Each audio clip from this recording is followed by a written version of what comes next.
Hey, what's up, guys? Star Fox here. We are having a beer. I'm just chilling right now. Looks like there's an ATM out here. I don't fucking know though. That's pretty cool. So yeah, there's a little like development party thing. So I thought I'd come by and check it out. At least try to bring something here, because I know it's been crazy. But after this, maybe an hour, we'll just bounce out. I don't know. We'll see what happens. But I am gonna have this nice beer. Holy fuck. And I'm glad I wore my heavy coat because I knew it was about to get really cold. Guys, it was really nice probably about an hour ago. Maybe an hour and a half ago. Oh, he found a gap in security. No, I'm playing. But anyway, yeah, I'll just finish this beer up. Actually, I just fucking opened it, so I'm trying to actually chug it before I go in there. But that's pretty cool, isn't it? It's got a gigantic stage. It's huge too. I'd so want to just like go out there and check it out. I mean, stand out there and be like, yeah, Star Fox is here. I will say this roof is leaking like a motherfucker though. Like, it's coming down. It just came down right by my face, so, and on my hands too. So if it starts like getting a little nippy and wet out here just from being outside for a little bit, so fuck, maybe we will go back inside. Maybe we will go back inside. And to get chilly like this fast. Where's Botrix at when you need him? But yeah, I've never been here before. It's pretty cool though. Like, I don't think they're getting started yet. There's a mayor, you can see her up in there. They got like her picture on there. I'm a fan of the mayor, so it's all good. That's why I had to come out here, but it seems to be full of like Aristocat types. You know, like when I was in Washington, D.C., when I ran into Vegas, this is exactly how it happened. It was just going out and being in like crowds like this. I tried to dress a little nice, but you know, I wasn't gonna put it on a suit because honestly, it's too fucking cold and I have multiple plans tonight, so this is just the first one. Oh, I did meet a pilot last night. That was some crazy conversation. We talked probably for about 2 hours, and he's very interesting, very nice, and he's cool. I sent him my YouTube link and I never heard from him again. Which happens, you know. I actually thought about doing the other channel so it's not so crazy. So hopefully nobody asks me what my channel is, and if they do, I'll just give them the other one, because I don't want to really reveal this one yet, because I mean, we are doing like RL stuff and like, it's coming, guys. It's coming, but you don't know how much it takes for me to like come out here and just literally just come out here. But I planned it. I said I wanted to do it and followed through with it. So yeah, I guess I'll have my hands full. All right, so do we go back up in this motherfucker or not? Okay, let's do it. Let's go. Yeah, it's a bar area right there. Yeah, draft beer, twisted tea, Mr. Bass favorite. And of course, I just went with a Budweiser. But yeah, it's a shit ton of people here. A shit ton. Let's see what they're looking at.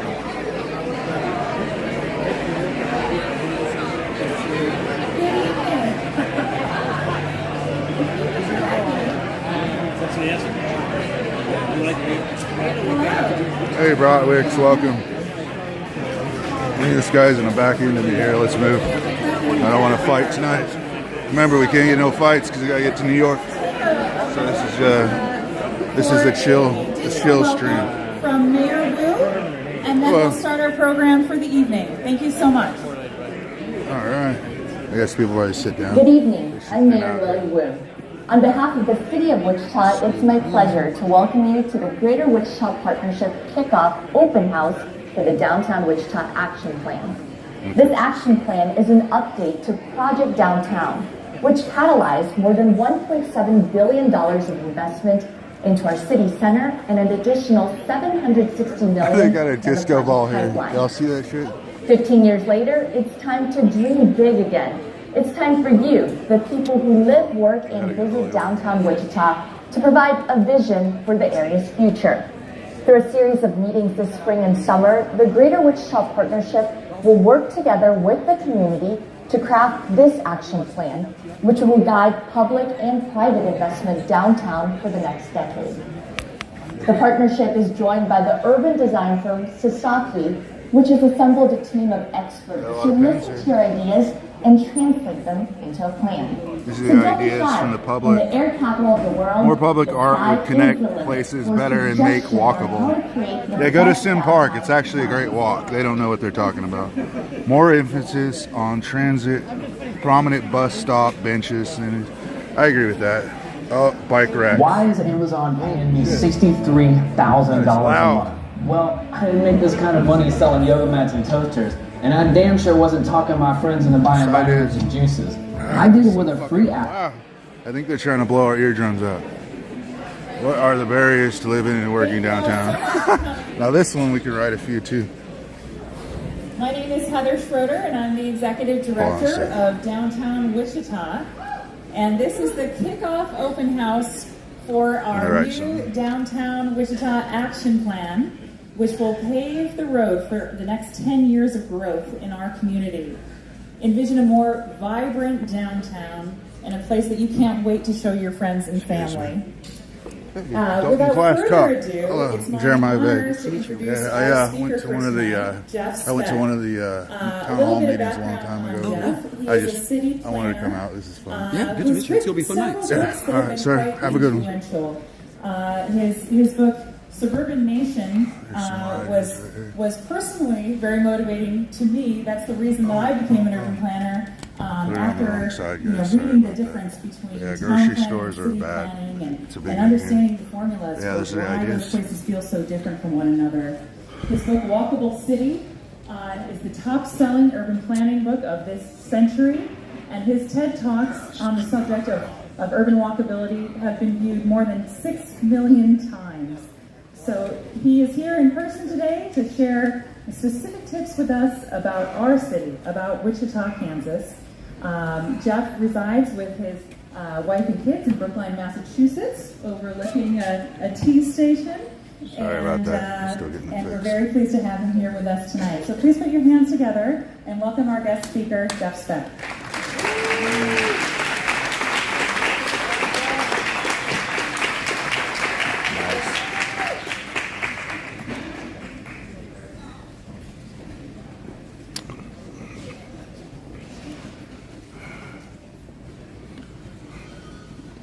Hi, everybody. Hello. Good evening. I was told it would take a few minutes to make the slides the same size as the screen, and that would mean delaying the proceedings. So we're just going to have oversized slides for my overlong presentation.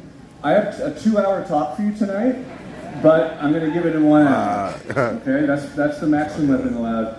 I'm so excited to be here, and it's the first time, like, I crossed over from Kansas City, Missouri, into Kansas once, but this is really my first time I've spent time in this state, and I think there's a ton already done, as I'll talk about, but even a ton more potential, and that's what this plan is about.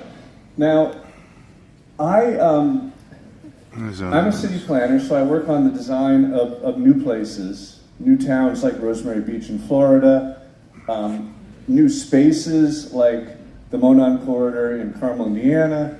But most of the work I do is in existing cities, and particularly in downtowns. And my firm Speck Dempsey has done about 20 different plans that look specifically at streets and street networks. And you'll see that I'll be spending a lot of time on that, but not too much time on that tonight. So we're calling this towards a more walkable Wichita. Notice the date. It's March 4th. It's very appropriate. We will march forth into this talk. This, as you see in the corner, That's funny. I wanted to show you my last slide. It's slide 404. So I'm going to go super fast. I'm super grateful to Downtown Wichita for having me here. I think it's important to understand, just a little setup, that this is just a celebratory opening event as a part of this major planning effort that we're going through that's led by Sasaki. My job is a little different in the sense that I arrive, I observe, and I share, but it made me, and of course acknowledging the wonderful situation you have here, all the work that you've already completed in the downtown, all these projects that have been done, the projects currently underway, so much good stuff happening. This is the study area of the plan, which you can see on the table behind you, but I have this disclaimer. It says, views expressed by Jeff Speck are not necessarily the view of Downtown Wichita, Sasaki, or the Downtown Action Plan team. Conclusions have been reached absent from exposure to our interface with local constituent groups and are presented simply for consideration as the team pursues its planning effort. So this is really more for your entertainment and a brain dump for us all to consider as we move forward with the plan. But understand the plan is really just beginning right now. So in my book, Walkable City, which is for sale in the back, and I'll be signing books later and look forward to meeting many of you at the book table. I talk about why we need to make our cities more walkable and also how to make our cities more walkable. Why we need it is its own talk, and you're not getting that tonight. If you want to see that talk, and in only 15 minutes, you can go to TED.com, where it's called The Walkable City. But we're going to focus entirely tonight on how to make downtown more walkable and what I call my general theory of walkability. The general theory of walkability Besides Einstein, asks, we were just talking about this hidden at the top, on Truth in Is America, particularly because driving is so easy and so cheap and so subsidized, and most of us own cars, and the cars are in the driveway between us and everything, how do you get people to make the choice to walk? And the answer is the walk has to be as good as the drive. And for the walk to be as good as the drive, it needs to do four things simultaneously. It needs to be useful, it needs to be safe, it needs to be comfortable, and it needs to be interesting. And that's the structure of my talk tonight. I'm going to talk about each of those categories, and particularly as they pertain to downtown Wichita. So the useful walk is a story I learned from my mentors, Andres Luani and Elizabeth Plater-Zyberg. Andres used to give this talk called The Story of Planning. And he talked about how back in the old days, in the 19th century, when people were choking on the soot from the dark satanic mills, the planners said, hey, let's move the housing away from the factories. And they did. And lifespans increased immediately and dramatically. And the planners were hailed as heroes. And we like to say they've been trying to repeat that experience ever since. So you have the onset of Euclidean zoning, the separation of the landscape into large areas of single use. We now know this was wrong, but this dominated the planning of our society for about a century. And most of the time when I arrive in a place to do work, there's already a map on that place that looks like this. So the legacy of Euclidean zoning is very hard to buck. Now, here's the alternative. Welcome to the recognize development plan of Manhattan. downtown. And you see that the uses are not large, they're not spread out, they're small, they're confetti-like, they're all mixed together, and in fact that red color is vertically mixed use. And so incredible mixture of use. Now I was an art history major. They say that wasn't the most lucrative choice. But I always tell people you don't want a Rothko, you want a Syrah. Right? Syrah was the pointillist. And so that gets me kind of the fundamental new urbanist story, which is about that there's only really two tested ways to make communities. There's 1,000 ways to make a city, but there's only two ways that we've tested by the thousands. One is the traditional neighborhood, and the other is suburban sprawl. And the traditional neighborhood is defined as being compact, as being diverse, as being walkable. The diversity is that there's places to live, places to work, places to recreate, places to worship, places to shop. Most of your daily needs are within walking distance. The alternative, of course, the name sprawl tells you it's not compact, it's not diverse, whole square miles will hold just one use, and it's not walkable because look at these streets. There's a lot of them, but most of them are cul-de-sacs and loops. So very few of them connect, and because very few of them connect, they have to handle all the traffic, and they're sized to do so, and they become traffic sewers. And the houses all turn their backs to them. There's no addresses on these major streets you see. And it's a much more dangerous environment, actually, to grow up in. So it's fun to break sprawl down into its constituent parts, the places where you only live, where you only work, where you only shop. Schools get bigger and bigger, and their parking lots get even bigger yet.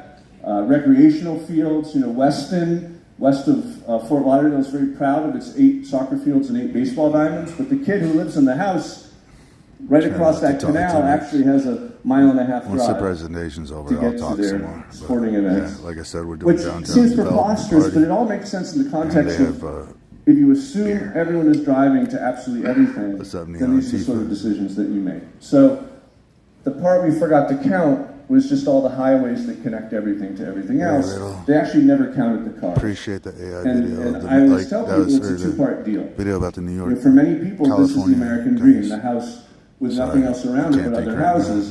But this dream comes with this nightmare because you're going to be driving to get to those different uses.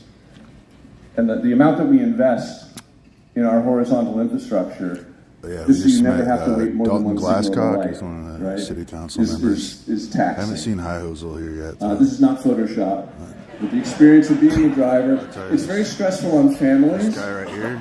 The longer your commute, the more likely you are to be divorced. Yeah, the That's guy in the statistic. blue, that's Eric Litwaller. And then the He's a idea that, mental health that we association go guy. and we drive and we park and we take the escalator to the Basically, gym to he's get on like the treadmill to walk The is cheerleader why for we mental health at City Hall. are not a very healthy society. So driving can be a real drag, and being a pedestrian can be even worse. So these are the two models side by side. That's and it's cool. I important thought to it was pretty understand. cool to The put the rest of this mascot talk is right, going to be right about there by the swords. making Sorry. existing places I don't better. wanna get kicked But out. this is the very short conversation in this first category, the useful walk, about making new places, because we do make new places. We're making the equivalent of new cities every day. And the question is, are they the sprawl model, where the things are big and far apart, or are they more the traditional model with a nice network of small You should streets, go small live blocks, sometime, and and they're I'll connected come on the together? show and talk And to this you. is the most I would- important I would image in the love to show talk for to those you. people who work You can on use a making voice new changer, places, whatever you have. because you're either building sprawl or you're building community, and we focus on the latter. Now, what about This is the existing spotting places, videos. like your downtown? We're in this category of the useful walk. What uses are underrepresented in our downtowns? And almost always in the US, as opposed to Europe and other places, we have a paucity, we have a scarcity of housing in our downtowns. When the housing gets better, everything else in the that's the downtown mayor of the starts to city sing. right there, Jane Lily Moore. Jacobs famously by. spoke in the 1960s about Wall Street. She said 400,000 people are coming to Wall Street every day. Why does Wall Street not have one great restaurant or great gym? True. And the answer was what she called time spread. She said a great restaurant or a great gym requires an evening crowd Just as well as sitting here a learning right daytime now. I'm crowd. gonna stop talking. And of course that's changed now. If you've been to Wall Street recently, it's a fully mixed-use walkable place. She said you can't rely on bringing people downtown, you have to put them there. In other words, housing. So bringing more housing into their downtowns is what more and more cities have been investing in order to kick in to that higher level of energy. Yeah, fuck Des Moines, Defender where I've done a Rants bunch is of a work, bitch, dude. it's hard to see. They went Fucking in fake 2000, ass. I think I they hate had about a couple thousand people living I'll downtown. have to tell you By about that 2020, if they we had gotta get a 10,000 talk people living sometimes. downtown. And they did it by offering incentives, by offering tax increment financing, by offering abatements to developers, because they understood filling that empty building with apartments was going to make the whole place kick into high gear, and they'd actually ultimately get more tax revenue from the surrounding properties. So you have a bunch of new housing coming or in your downtown. You have, unfortunately, all my notes to myself are in the part of the screen that's unreadable, but I think I remember. You have about 2,000 units of housing try in to your move over downtown there, currently. but it's That's pretty pretty packed here. good. Like, I'm You're trapped. somewhere on that trajectory Oh, yeah, upward. that's right here. But importantly, it's like it's technically margin of error. It's 100% occupied. And what we see here, and we see in most of the places we work, is that when you can provide attainable housing in a downtown center, it is rented or bought up immediately. The demand for that sort of lifestyle is not met by the supply. So that's good news for you. You also have things like this happening, the new biomedical campus that's bringing 3,000 more people who are going to be working in your downtown. A lot of those people are going to look for opportunities to live here. So all the more reason to have more housing downtown. This asks a different question. What is oversupply, what is underutilized and overrepresented? And the answer to that question is parking. And this is a story now we see in a lot of downtowns. There's a famous book by a wonderful gentleman who just died named Donald Shoup. Who's heard of Donald Shoup? Are there any Shoupistas in the crowd? Donald Shoup is the dean of American parking. He wrote this book, The High Cost of Free Parking. And basically, he asked the question, what are we really talking about when we talk about parking? We ask the wrong question. And the question we ask in our downtowns is, how can we have enough parking? But that's the wrong question to ask. The right question to ask is, how can we provide, design, and manage parking so that cities thrive? And when you ask that question, you get a very different answer than how can we have enough parking. He comes up with 3 rules. And I'm sharing these because I know you, even as recently as today, as a city, have been discussing how to approach the parking supply and management in your downtown. The first rule is to eliminate the on-site parking requirement. More and more cities are doing this. The second rule is price parking in line with its value. In other words, let the free market operate. And the third price is to create parking benefit districts. I'm going to go through each of these super quick. 1, eliminate the on-site parking requirement. The on-site parking requirement is why we turn opera houses into parking lots. It is often arbitrary. It's often based on real lack of data. But the most important way to understand it from Donald Shoup's perspective is that the market knows how to handle it. And actually, the on-site parking requirement that cities impose on developers basically causes a lot of things to not happen. Someone wants to turn a piano store into a cafe, but you have to have 3 times as many seats per square foot. Sorry, 3 times as many parking spaces per square foot for a cafe than a piano store. So the conversion never happens. Donald Shoup says, getting rid of on-site parking requirements will not eliminate on-site or off-street parking, but will instead stimulate an active commercial market. Fucking hot Russian, I'll tell you and that. everything he argues is for the free market. Can't come here though. There's There's no visa. So city after cities like Seattle are eliminating their on-site parking requirement. This is not the last 31 days, but it wasn't that long ago. They did scream for weapons on the way. I got my and there's this gravity knife wonderful taken away. institution called the PRN, the Parking Reform I hope Network. anyway. I love that And they knife. keep track of all the different cities that are getting rid of their on-site parking requirement. Again, it does not mean there won't be adequate parking supply. What we're finding in places like Seattle, and you can see on this graph, that's the amount of parking spaces built in Seattle over the last X number of years. And as the parking requirement went away, the developers realized that they could build a lot less and still satisfy their needs. So that's rule number 1. Rule number 2, pretty straightforward. Parking should cost what it's worth.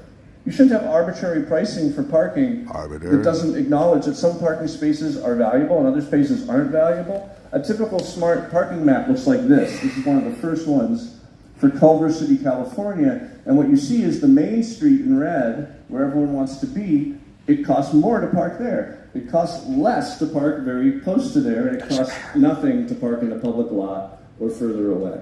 And that sort of strategy then makes people make smart choices about where to park.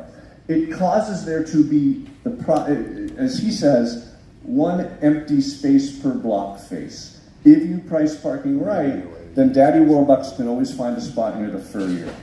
And that's the outcome that you want. This says there's not enough parking and then you just walk a block.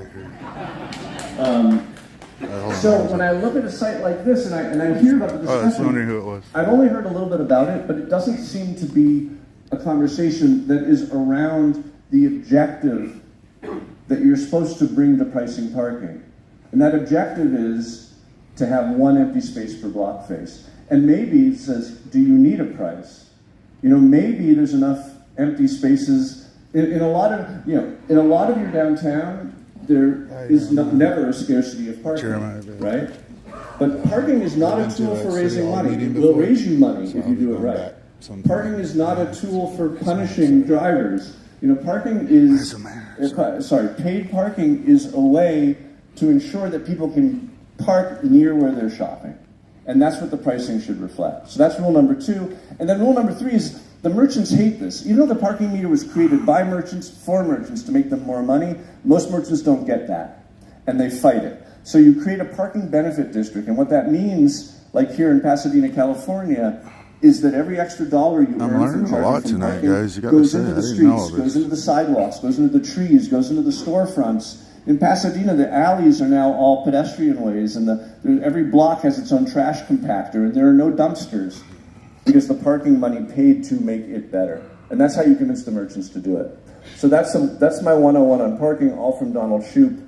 A different story is what is valuable and being wasted. And in many cities, it's structured parking lots. In Lowell, Massachusetts, developers could not develop these mills into the housing that they now are because there was no place to park except there were all these city lots nearby. And the city did a very smart thing, which is they gave the developers letters that said, to give to their bank, saying we're dedicating spaces in our parking They're trying to structures fix it. They just for started these new housing two-way developments. parking. And so that allowed So let's see what the happens. developers to be After able to about an hour, afford like, we to might go check out redevelop these downtown. old I'll show you lofts guys the into city. apartments. I've I been did a wanting to do it plan for a in Fort Lauderdale where we identified all these lots. They do not need to be city-owned. The city can make, I know a lot of your lots are private, the city can make deals with private entities where you identify all the spaces that are empty during the day and especially overnight, and you can put them in a bank and use them then to float housing surrounding it. So the housing you build in the neighborhood of these parking lots can just simply use the overnight space and the empty daytime space in those lots. So each lot then floats, saves tremendous money, perhaps 35%, off the cost of providing housing if the housing doesn't have to be Slip in the part back real quick. of the housing development itself. So interesting strategy. And of course you have a lot of lots around your downtown that I know are empty overnight and half empty during the day. Transit is the third and final part of this trash useful cans. conversation. So we talked about housing, we talked about parking. You can have a perfectly walkable city without transit. Sorry, a perfectly walkable neighborhood without transit. Let me But show a you Eric walkable Lit city Wall here. requires It's transit. right over Because if here. the walkable areas don't connect properly to each other, then everyone will make a choice to own a car, and then the city will shape itself around car ownership. I am concerned about the removal Mental of Health the bus Association. hub from the center of downtown, simultaneously with the elimination of the circulator. It asks the question, how will workers of lower income get into the downtown? I'm just raising that. I think it's an issue that you need to keep grappling with because I'm not seeing a solution for that right now. That's the useful walk. We're done with one category Check out of this four. out. The second category is the safe walk, which is where we spend most of our time. It's the thing I'm going to talk about the most. It's the biggest opportunity in your downtown because it's the thing that most cities get the most wrong. And the cities own their streets. Unlike many of the places I work, you do not have a state DOT or a county DOT who own many of your downtown streets. So actually you have a lot more control than many other cities about making your streets better, more safe, more walkable. There's been a 78% increase in pedestrian fatalities over the last 15 years. We have a pedestrian epidemic in the US. There's a number of reasons for this covered in the book Right of Way by Angie Schmidt. One of them is the suburbanization of poverty. A lot of people are living where people were never intended to live without a car, and they're dropping like flies. But the bigger cause is just the car bloat that we've been experiencing that is hard to turn around. And I don't see that turning around anytime soon. But these bigger, heavier vehicles are more than twice as deadly. They're the biggest reason why we're struggling. So the question is, what can we control? And what we can control is the speed with which people are driving. This chart, a little hard to see, but a car going 35 miles an hour is 7 times as likely to kill you than a car going 25 miles an hour. And the goal in cities, I stopped saying slow the cars down, right, because no one wants to slow down. I just say, let's get the cars to go the speed limit. So how can we create an environment in which drivers choose to drive the speed limit. Thank you. And Sorry, get another beer. because posted limits don't do anything. Posted limits work on highways, but they don't work in cities. Because in cities and in towns and in neighborhoods where people are, you don't set your speed based on the speed limit, you set your speed based on the environment. And for that reason, we investigate those aspects of the environment that impact people's speed. So I'm going to run through some of those with you, what we can do about them. Oh, and there's a book called Confessions of a Recovering Engineer that talks about the wayward nature of the profession leading up to today. And then there's a new one called Killed by a Traffic Engineer that also discusses how, essentially in America, and I've had this happen.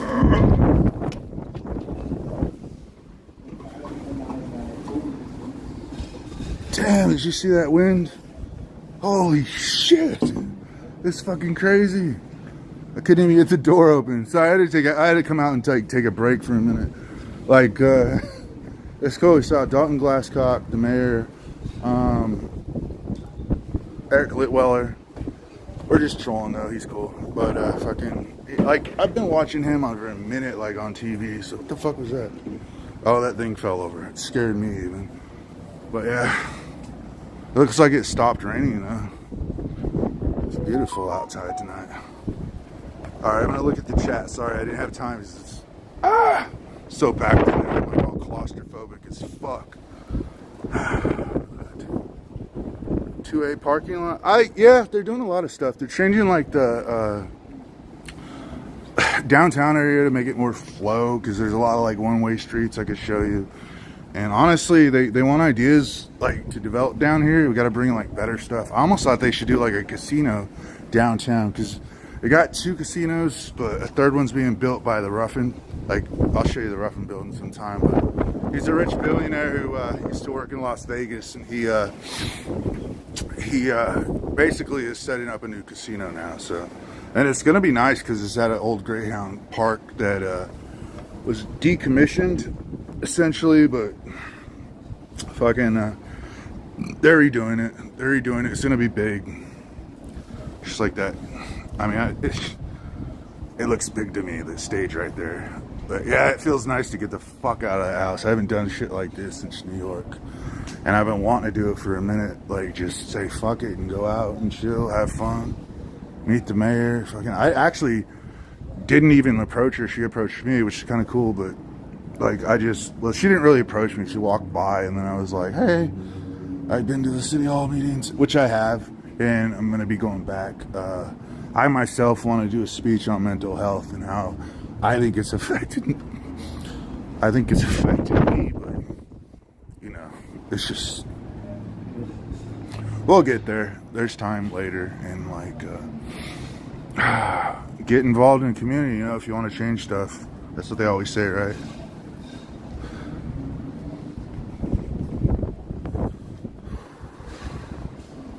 If you're asserting your 2A right and park where it's not 2A, will it be breaking along? I don't know. I have no idea. You know, when I come out to these things, it's a good question. Maybe I should go ask somebody like that, you know, but he's giving up his speech. It's very informative. It's cool. You can learn a lot of stuff. But yeah, my hand is like fucking crazy. So let me show you this shit real quick. This is from that's how I feel when I'm in a room full of like crowded people and shit, you know. I get nervous as fuck.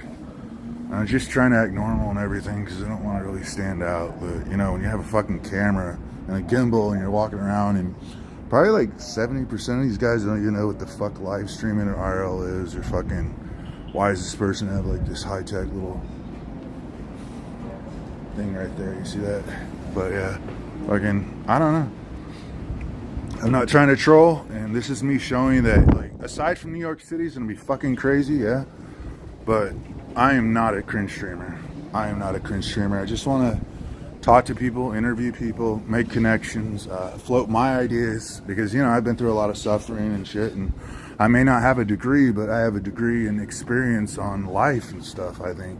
You know, when shit hits a fan, I mean, when your girl leaves you and takes your kid and you never see him again in your life. You know, you've gone through some shit. But anyway, we gotta act normal though. So yeah, sorry. But yeah, it feels great out here. So catchy. I'm actually don't even want to go back in the fucking door because now I'm afraid that like this door, like I guess the wind isn't blowing, so it's all good. Remember, there's at least one FBI agent here. No, I'm playing. But statistically speaking, there has to be. There's nothing else to fucking do tonight in the city, really. Aside from walk around and freeze to death and maybe get shot by a random fucking car when I'm out there walking around. Hopefully it doesn't happen, but we may take a risk tonight and just say, fuck it, we're gonna walk and we'll see what happens. But I don't know. It is pretty fucking chilly out and there's a storm headed this way right now. Like a fucking storm. It's like, ah! And yeah, it's probably like fucking, I don't know, it's dropped at least 15 degrees, maybe 20 now. I'd imagine it feels like it's probably about 43 degrees out. That's why I wore my my jacket. There's my outfit too. I just doxed my fucking outfit, whatever. Oh my God.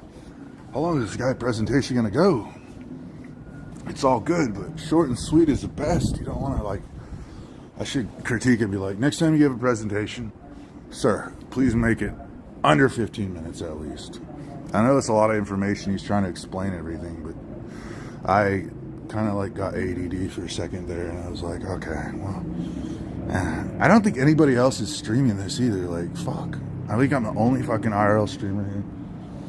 You can see all the people, they look a little different, but you know, they're cool. They're cool. But yeah, this is where I'm at. Kind of like how some of the stuff that they have going on here. I've never been here before, honestly, but it's pretty cool. I suppose I should go back in.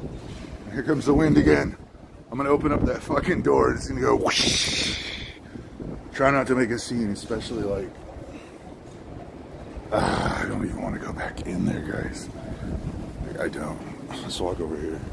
Hopefully everybody's paying attention to that guy talking and on me, because if they start staring at me, I know they're fucking bored too. Like, I don't mind all this information, but where the hell are all the police at though? They must have undercovers. I was hoping to run into Captain Moses here, but I guess fucking not. I mean, I guess we're never gonna fucking meet. So here, let me try to slip in here and I'm gonna be quiet again. We'll go back into Sleepsville presentation. You pick 4 lanes, which is inherently both dangerous and inefficient, because the fast lane is also the turn lane, and you make it 3 lanes. You create a central turn lane. What's remarkable about this change is that, yes, of course, the number of crashes drops precipitously, but the number of cars does not. So you're losing a lane, but the throughput, the capacity of the street, because it becomes more efficient, does not drop. And what you see here is 23 different 4-to-3 conversions before and after average daily traffic, and it's just as many cars after as before. So it's a win-win-win. You end up with 10 or 12 extra feet for bike lanes or parking or something else. You get a much safer street, and you are not losing any capacity. This one was done in Oakland, California. Biking went up 7%, walking went up 10%, crashes went down 40%. No, sorry. Biking went up 70-something%. It's a wrinkle there. Walking went up 100%, crashes went down 40%, retail sales double. So Broadway could be, tomorrow, it could be a 4-to-3 road diet without losing capacity. So that's trick number 1. Now, getting back to Douglas, Douglas is your spine. Douglas is your heart. And whenever I was going through the Google before I got here and looking at interesting stuff, I always ended up on Douglas. Douglas is really where things are happening in your downtown. It's really the only street, it's the only east-west corridor which has that continuous opportunity to be a walkable spine. And so, first of all, it shouldn't be burdened inordinately with traffic. But secondly, again, the number of car counts you have is 14,000 or so per day. Look at this chart. We'll zoom in a little bit. These are all 3-lane roads. Okay, what do you see? Do I need to read this to you? you are below the normal capacity of all these roads that were converted from 4-lane to 3-lane. So there's no way that needs to be a 5-lane street. So I wish you were clapping now, but there's no way that needs to be a 5-lane street. It's finally funny. No, I'm So playing. this is how it used to be, angle parking. And the angle parking would take up 20 more feet of that street instead of parallel parking. From back This in is the a picture from the 50s. wall of my hotel. And then that still gives you room to have 3 lanes in the center if you really want that 3rd lane. That 3rd lane could also be a median between turns. So you could have angle parking, and then like in Greenville, South Carolina, you put trees between the angled parked cars. And Greenville actually is famous for being walkable. Hey, The great we're gonna secret of shut Greenville down is until this there's guy's only one done, really okay? green street in And Greenville. then we'll collaborate. But it's causing and everyone have to some go to business Greenville because it's cards such a great street. representing It's the a Lawrence Antifa. Houston landscape. And what I hope you can see here All right, is that they peace. stick the trees Spark out Fox between out. the angled parked cars. Breathe it, y'all. So if you were to have along Douglas, Oh, angled thanks.